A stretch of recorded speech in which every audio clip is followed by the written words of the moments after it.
બાદ એક આધ્યાત્મિક ફિલ્મો ગુજરાતની અંદર લગાતાર રિલીઝ થઈ રહી છે, ત્યારે બધાની વચ્ચે યોગીરાજ રંગ અવધૂત ગુજરાતી ફિલ્મ ટૂંક સમયમાં રિલીઝ થશે. મારા જીવન માટે એક અભૂતપૂર્વ અધ્યાય જેને કહેવાય, જેને હું માઇલસ્ટોન કહી શકીશ. અને મારો પોતાનો ડ્રીમ પ્રોજેક્ટ એ યોગીરાજ રંગ અવધૂત, અને એના દ્રશ્યો, ગુરુ મહારાજના જીવનના વિચાર મૂલ્યો, આ બધાની અંદર અને એને સંગીતમય કરવાનો જે વિષય છે એ મારા માટે આ જીવન યાદ રહેશે.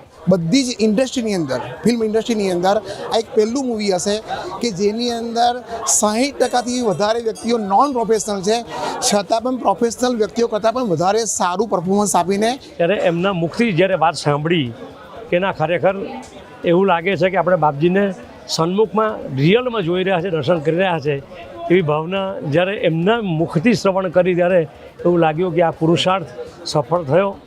આ અમારા માટે ફિલ્મ નથી, અમારા માટે તો એક સાધના છે. એવું કહેવાય કે આ પાત્ર ભજવવા માટે કોઈક દિવ્ય શક્તિ એક છુપી રીતે મદદ કરી રહી હતી એવું લાગ્યું.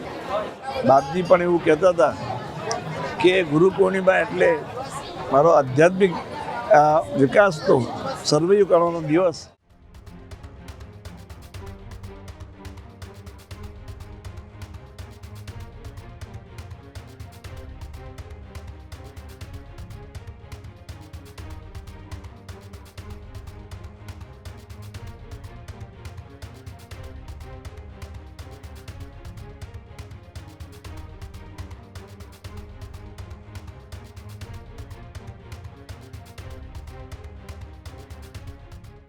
એક બાદ એક આધ્યાત્મિક ફિલ્મો ગુજરાતની અંદર લગાતાર રિલીઝ થઈ રહી છે, ત્યારે બધાની વચ્ચે યોગીરાજ રંગ અવધૂત ગુજરાતી ફિલ્મ ટૂંક સમયમાં રિલીઝ થશે.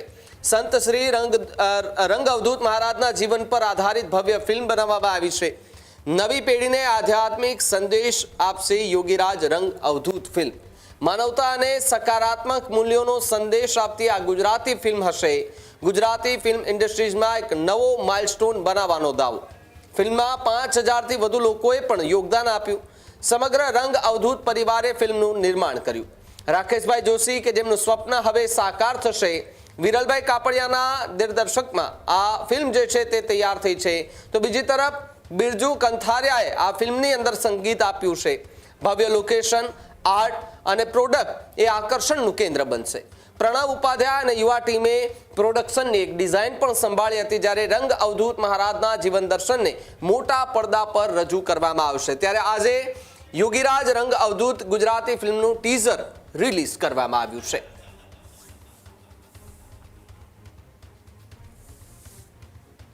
ગુજરાતી ફિલ્મ ઇન્ડસ્ટ્રીમાં ઘણી ફિલ્મ્સ કરી છે મેં, પણ મારા જીવન માટે એક અભૂતપૂર્વ અધ્યાય જેને કહેવાય, જેને હું માઇલસ્ટોન કહી શકીશ. અને મારો પોતાનો ડ્રીમ પ્રોજેક્ટ એ યોગીરાજ રંગ અવધૂત. આ મૂવી સાથે જોડાવાનું કે એમાં કોઈક સંગીત આપવાનું, આ વિષય મારા માટે સર્વસામાન્ય જરા પણ નથી. એ મારા માટે ગુરુ મહારાજના આશીર્વાદને ઝીલી લેવા માટેનો એક બહુ જ મોટો, અને કહેવાય ને કે એ ક્યારેક અશક્ય લાગે કે આવું કંઈક થશે કે નહીં, પણ એ યોગીરાજ રંગ અવધૂત જ્યારે લોકો સમક્ષ આવી રહી છે, ત્યારે એ લોકોનો ઉત્સાહ, લોકોનો પ્રેમ અને એના દ્રશ્યો, ગુરુ મહારાજના જીવનના વિચાર મૂલ્યો, આ બધાની અંદર અને એને સંગીતમય કરવાનો જે વિષય છે એ મારા માટે આ જીવન યાદ રહેશે. યોગીરાજ રંગ અવધૂત મૂવીની અંદર પ્રોડક્શન હેડ તરીકે અમે સેવા આપી છે.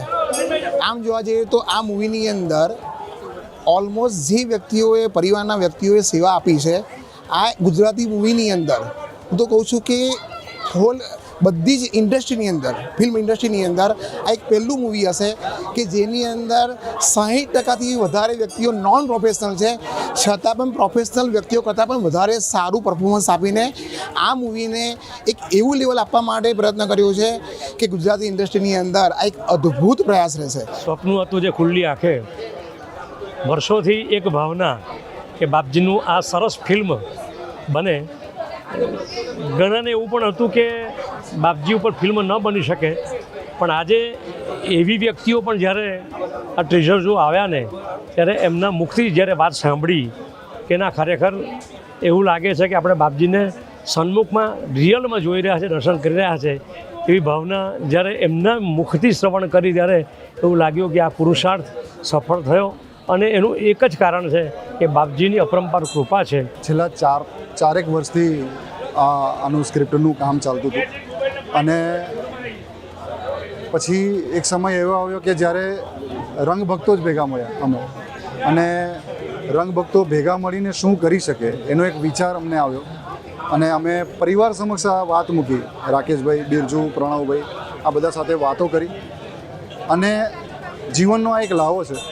આ અમારા માટે ફિલ્મ નથી, અમારા માટે તો એક સાધના છે. સફર ખૂબ જ અલૌકિક રહ્યો આનો અને ખૂબ જ અદ્ભુત રહ્યો આનો સફર. એવું કહેવાય કે આ પાત્ર ભજવવા માટે કોઈક દિવ્ય શક્તિ એક છુપી રીતે મદદ કરી રહી હતી એવું લાગ્યું. કેમ કે આજે આખો પ્રવાસ રહ્યો છે આ ફિલ્મનો, ફિલ્મની શરૂઆત થઈ ત્યારથી ફિલ્મનો અંત થયો ત્યાં સુધીનો, એમાં ખૂબ બધી એવી બધી વાતો હતી. ખૂબ એવો સમય આવ્યો હતો કે અમને એમ થતું હતું કે આ કઈ રીતે થશે, કેમ કે જ્યાં આગળ શૂટિંગ થયું છે એ વિસ્તારો પણ એવા હતા દુર્લભ અને વન્ય વિસ્તારો હતા બધા. આજે ગુરુ પૂર્ણિમાના મહોત્સવના દિવસે, વ્યાસ પૂર્ણિમાના દિવસે આજે યોગીરાજ શ્રી રંગ અવધૂત અલૌકિક અને અદ્ભુત જીવન કવન આજે સૌ અવધૂત પરિવારને એની એક 1.5 મિનિટની ઝાંખી આજે નારેશ્વરમાં કરાવવામાં આવી રહી છે. ત્યારે અને ટૂંક સમયમાં આખું ચલચિત્ર સ્વરૂપે આ યોગીરાજ શ્રી રંગ અવધૂત ગુરુ મહારાજનું જીવન કવન ઉપર આજે ચલચિત્ર થવા જઈ રહ્યું છે. તો સૌ ગુરુ ભક્તોને આનો ખૂબ મોટો લાભ મળશે. આજે ગુરુ પૂર્ણિમાનો અપૂર્વ દિવસ અને ખૂબ ભવ્ય અને અતિ ભવ્યતાથી અહીં ઉજવાઈ રહ્યો છે. સવારથી માનવ મહેરામણ ઉભરાય છે. બાપજી પણ એવું કહેતા હતા કે ગુરુ પૂર્ણિમા એટલે મારો આધ્યાત્મિક વિકાસ તો સર્વૈવ કરવાનો દિવસ. અને આજે અનેક ભક્તો પોતાની ભાવના બાપજીને અર્પણ કરવા માટે આજે નારેશ્વર બધા ભેગા થયા છે. યોગીરાજ રંગ અવધૂત જે ફિલ્મ આવી રહી છે અમારા વિસ્તાર નારેશ્વરના માટે અમે તો અહોભાગ્ય સમજીશું કે આ પવિત્ર ભૂમિ પર ભગવાનના સાક્ષાત રૂપે રંગ અવધૂત બાપજી જે અહીંયા રોકાયા, એમને જીવન જીવ્યું, જે જીવન દર્શાવતી જે ફિલ્મ આ રજૂ થઈ છે. ચોક્કસપણે આજે અમે એનું ટ્રેલર જોઈને અમને ગૌરવની લાગણી અનુભવીએ છીએ કે અમારા વિસ્તારમાં એક સાક્ષાત ભગવાન રહ્યા છે. યોગીરાજ રંગ અવધૂત સમસ્ત રંગ અવધૂત પરિવારને તો રંગ અવધૂત વિશે ઘણું બધું જ્ઞાન ને બધું લીધેલું હોય, પરંતુ આવનારી પેઢી માટે ઘરે ઘરે સુધી પહોંચાડવાનું કામ યોગીરાજ રંગ અવધૂત દ્વારા જે કરવામાં આવ્યું છે અને રાકેશભાઈ જોશી અને એમની ટીમને હું ખૂબ ખૂબ અભિનંદન પાઠવું છું. ખેડૂત ભાઈઓ છે ખેતરમાં ડ્રોન ઉડાવતા હોય છે ત્યારે આપણે એક પ્રશ્ન સતાવતો હોય છે કે જે આપણે અત્યાર સુધી જીપીએસ ટેકનોલોજીવાળા ડ્રોન વાપર્યા છે, જેથી કરીને મોબાઈલ ટાવર છે